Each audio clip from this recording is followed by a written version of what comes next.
अपेक्षित होता तो मात्र गुजरातला गेला। आपण बघत असाल एकंदरच आम्ही मागच्या आठवड्यात या विषयावर बोलल्यानंतर संपूर्ण महाराष्ट्रात रोषाचं वातावरण आहे, दुःख देखील आहे की जो प्रोजेक्ट 100% महाराष्ट्रात येणं गरजेचं होतं, येऊ शकत होता, तो प्रोजेक्ट दुसऱ्या राज्यामध्ये गेलाय।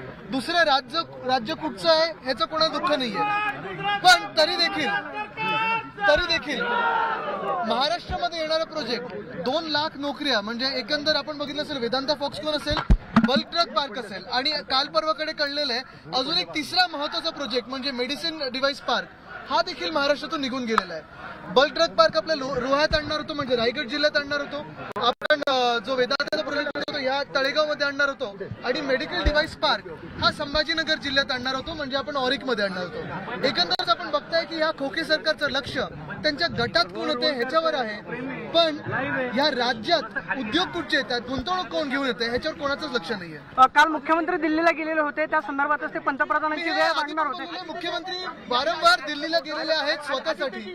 जर थांबा एक प्रश्न इथून आले, मुख्यमंत्री वारंवार दिल्लीला गेलेत स्वतःसाठी पण महाराष्ट्रासाठी कधीच गेले नाही। आपल्या सरकारच्या काळामध्ये हा प्रकल्प इथे यावा यासाठीची जी प्रक्रिया आहे तर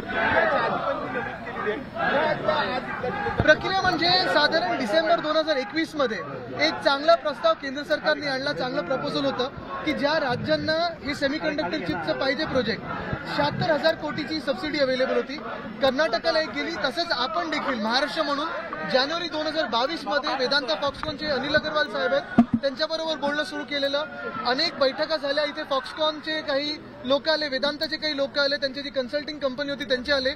महाराष्ट्रभरात मी सांगितलेलं प्रत्येक जिल्ह्यात जाणे, जिथे तुम्हाला आवडेल जिथे योग्य वाटेल तिथे तुम्हाला आम्ही जागा देऊ।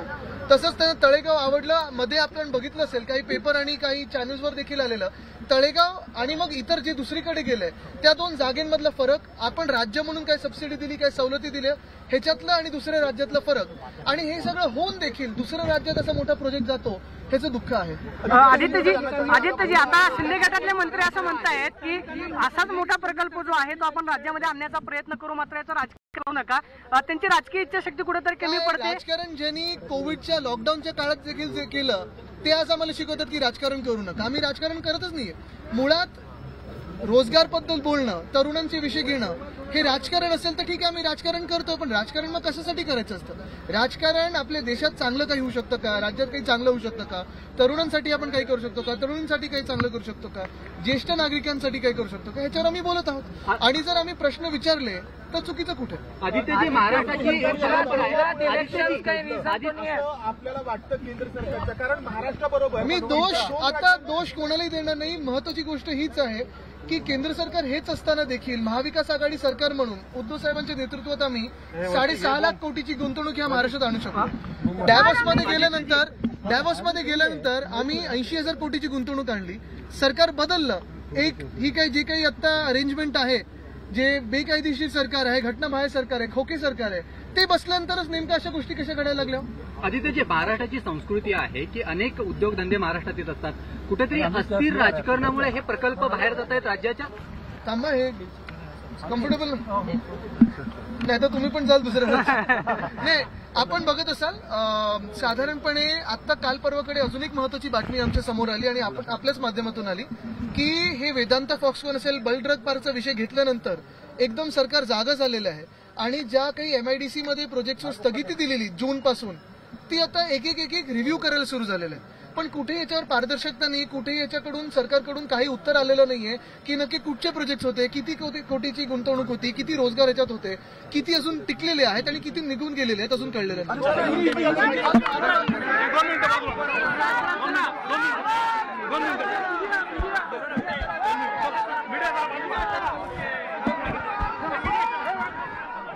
आदित्य ठाकरे हे पुणे जिल्ह्यात तळेगावच्या दौऱ्यावर आहेत।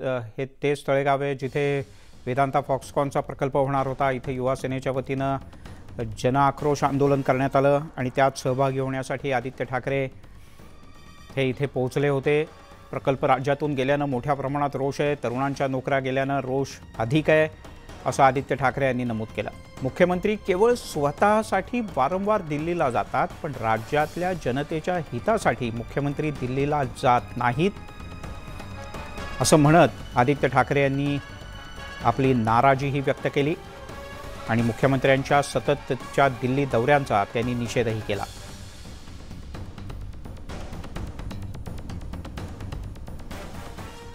एक प्रकारे राज्य सरकारला कशा पद्धतीने जबाबदार गर्दी होईल.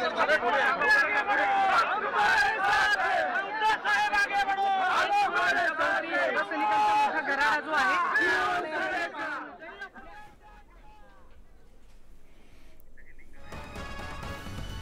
त्यामुळे वेदांतावरून आदित्य ठाकरे आणि युवासेना आक्रमक झाले.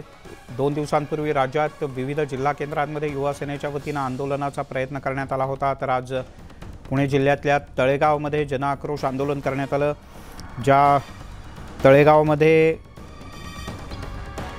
हा वेदांता फॉक्सकॉनचा प्रकल्प येणार होता त्याच तळेगावमध्ये शिवसेनेच्या वतीनं हे आंदोलन करण्यात आलं आणि याच आंदोलनासाठी आदित्य ठाकरे हे तळेगावला गेले होते. या आंदोलनात ते स्वतः आणि युवासेनेचे अनेक कार्यकर्ते सहभागी झाले. आमचा रोजगार आमचा हक्क अशी घोषणा देत जनआक्रोश आंदोलन पुणे जिल्ह्यातल्या तळेगाव इथे आयोजित करण्यात आलं आहे.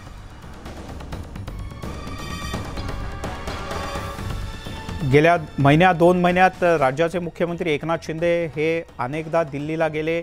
या संदर्भात प्रश्न विचारला असता मुख्यमंत्री हे केवळ स्वतःच्या फायद्यासाठी आणि स्वतःची कामं घेऊनच दिल्लीच्या वाऱ्या करतात असं आदित्य ठाकरे यांनी म्हटलं. प्रोजेक्ट 2 लाख नोकऱ्या म्हणजे एकंदर आपण बघितलं असेल वेदांता फॉक्सकॉन असेल, बल्क ड्रग पार्क असेल आणि काल परवाकडे कळलेलं आहे अजून एक तिसरा महत्त्वाचा प्रोजेक्ट म्हणजे मेडिसिन डिव्हाइस पार्क हा देखील महाराष्ट्रातून निघून गेलेला आहे. बल्क ड्रग पार्क आपल्या रोह्यात आणणार होतो म्हणजे रायगड जिल्ह्यात आणणार होतो आपण. जो वेदांताचा प्रोजेक्ट होतो तो ह्या तळेगावमध्ये आणणार होतो आणि मेडिकल डिव्हाइस पार्क हा संभाजीनगर जिल्ह्यात आणणार होतो म्हणजे आपण ऑरिकमध्ये आणणार होतो. एकंदरच आपण बघताय की या खोके सरकारचं लक्ष त्यांच्या गटात कोण येते ह्याच्यावर आहे, पण या राज्यात उद्योग कुठचे येतात, गुंतवणूक कोण घेऊन येते ह्याच्यावर कोणाचंच लक्ष नाहीये. काल मुख्यमंत्री दिल्लीला गेलेले होते त्या संदर्भात पंतप्रधान मी हे आधी पण बोललेलो आहे, मुख्यमंत्री वारंवार दिल्लीला गेलेले आहेत स्वतःसाठी. जर थांबा एक प्रश्न इथून आले, मुख्यमंत्री वारंवार दिल्लीला गेलेत स्वतःसाठी पण महाराष्ट्रासाठी कधीच गेले नाही. आपल्या सरकारच्या काळामध्ये हा प्रकल्प इथे यावा यासाठीची जी प्रक्रिया आहे तर तुम्ही याच्या आधी पण ती नमूद केलेली आहे. पुन्हा एकदा आज इथल्या प्रक्रिया म्हणजे साधारण डिसेंबर 2021 मध्ये एक चांगला प्रस्ताव केंद्र सरकारने आणला. चांगलं प्रपोजल होतं की ज्या राज्यांना हे सेमीकंडक्टर चिपचं पाहिजे प्रोजेक्ट 76,000 कोटीची सबसिडी अवेलेबल होती, कर्नाटकाला एक गेली. तसंच आपण देखील महाराष्ट्र म्हणून जानेवारी 2022 मध्ये वेदांता फॉक्सकॉनचे अनिल अग्रवाल साहेब आहेत त्यांच्याबरोबर बोलणं सुरू केलेलं. अनेक बैठका झाल्या. इथे फॉक्सकॉनचे काही लोक आले, वेदांताचे काही लोक आले, त्यांची जी कन्सल्टिंग कंपनी होती त्यांचे आले. महाराष्ट्रभरात मी सांगितलेलं प्रत्येक जिल्ह्यात जाणे जिथे तुम्हाला आवडेल जिथे योग्य वाटेल तिथे तुम्हाला आम्ही जागा देऊ. तसंच त्यांना तळेगाव आवडलं. मध्ये आपण बघितलं असेल काही पेपर आणि काही चॅनल्सवर देखील आलेलं तळेगाव आणि मग इतर जे दुसरीकडे गेले त्या 2 जागेंमधला फरक, आपण राज्य म्हणून काय सबसिडी दिली काय सवलती दिल्या ह्याच्यातलं आणि दुसऱ्या राज्यातला फरक, आणि हे सगळं होऊन देखील दुसऱ्या राज्यात असा मोठा प्रोजेक्ट जातो ह्याचं दुःख आहे. मंत्री असं म्हणतायत की असाच मोठा प्रकल्प जो आहे तो आपण राज्यामध्ये आणण्याचा प्रयत्न करू मात्र याचं राजकारण करू नका. त्यांची राजकीय इच्छाशक्ती कुठेतरी काय राजकारण ज्यांनी कोविडच्या लॉकडाऊनच्या काळात देखील जे केलं ते आज आम्हाला शिकवतात की राजकारण करू नका. आम्ही राजकारण करतच नाहीये. मुळात रोजगारबद्दल बोलणं, तरुणांचे विषय घेणं हे राजकारण असेल तर ठीक आहे आम्ही राजकारण करतोय, पण राजकारण मग कशासाठी करायचं असतं? राजकारण आपल्या देशात चांगलं काही होऊ शकतं का, राज्यात काही चांगलं होऊ शकतं का, तरुणांसाठी आपण काही करू शकतो का, तरुणींसाठी काही चांगलं करू शकतो का, ज्येष्ठ नागरिकांसाठी काही करू शकतो का, ह्याच्यावर आम्ही बोलत आहोत. आणि याच संदर्भात बोलण्यासाठी आपल्यासोबत आहेत आपले प्रतिनिधी वैभव सोनवणे. वैभव, कशा पद्धतीचं हे आंदोलन होतं, किती संख्येनं सहभागी झाले होते आणि काय भूमिका होती प्रामुख्यानं?